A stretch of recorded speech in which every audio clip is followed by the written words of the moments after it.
ಸ್ನೇಹಿತರೆ, ಎಲ್ರಿಗೂ ನಮಸ್ತೆ. ಗಾಸಿಪ್ ವಿತ್ ಗೌರವ್ ಯೂಟ್ಯೂಬ್ ಚಾನಲ್ಗೆ ಸ್ವಾಗತ, ಸುಸ್ವಾಗತ. ನಾವಿವತ್ತು ಧನುಷ್ ತೀರ್ಥಕ್ಕೆ ಬಂದ್ದೇವೆ.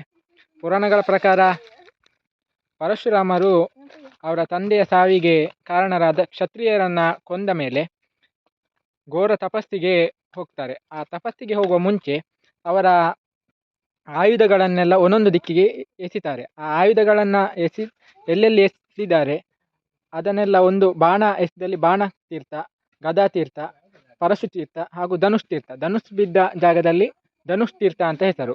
ಇದು ಕಾಪುವಿಂದ ಇನ್ನಂಜಿ ಅನ್ನೋ ಗ್ರಾಮದ ಹತ್ತಿರ ಬರ್ತದೆ.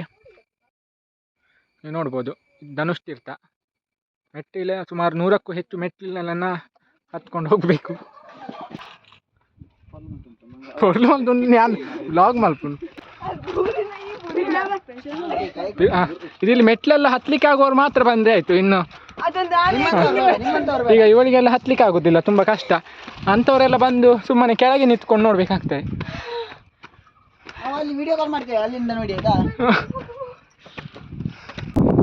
ಸೊ ಇದು ಧನುಷ್ ತೀರ್ಥ. ಸುಮಾರು ಭೂಮಿಯಿಂದ 60-70 ಅಡಿ ಮೇಲೆ ಇದ್ರು ಸಹ ವರ್ಷಂ ಪ್ರತಿ ಇದರಲ್ಲಿ ನೀರಿರ್ತಾರೆ. ಒಂದು ಕೊಡರಿಯಾ ಹನುಮಂತನ ಪಾದ ಬಂತು ನಾಯಿ ಫಾಸ್ಟ್ ಬಂತು ನಂಚನೆ ತಗಿ ಅಂಚಿ ಬೋರಿ ಹಾಕೊಂಡಿದ್ದೆ ಹೋಯ್ ಏ ಮ್ಯಾಗಿ ಮೆಲ್ಲ ಪೋಲ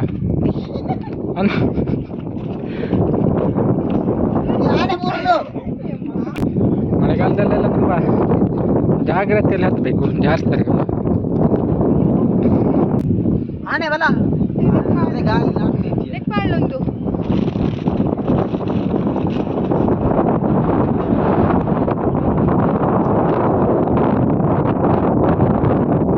ಫೋಟೋ ಶೂಟಿಗೆಲ್ಲ ಒಳ್ಳೆ ವ್ಯೂಸ್.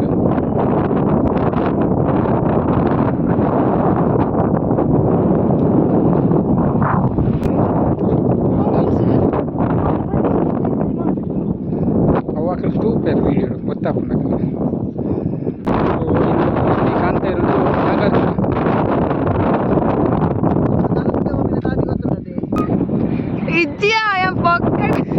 ಫೋಟೋ ಶೂಟ್ ಮಾಡುವಾಗೆಲ್ಲ ಒಳ್ಳೆ ವ್ಯೂ ಇದು. ಅದೇ ಯಾಕೆ ನಿಕ್ ಫೋಟೋ ಶೂಟ್ ಇಲ್ಲಿಗೆ ಬರೋಲ್ಲ. ಇದು ಕ್ರೂಡ್ ಆಯಿಲ್ ಕಾಣ್ತಾ ಇರೋದು.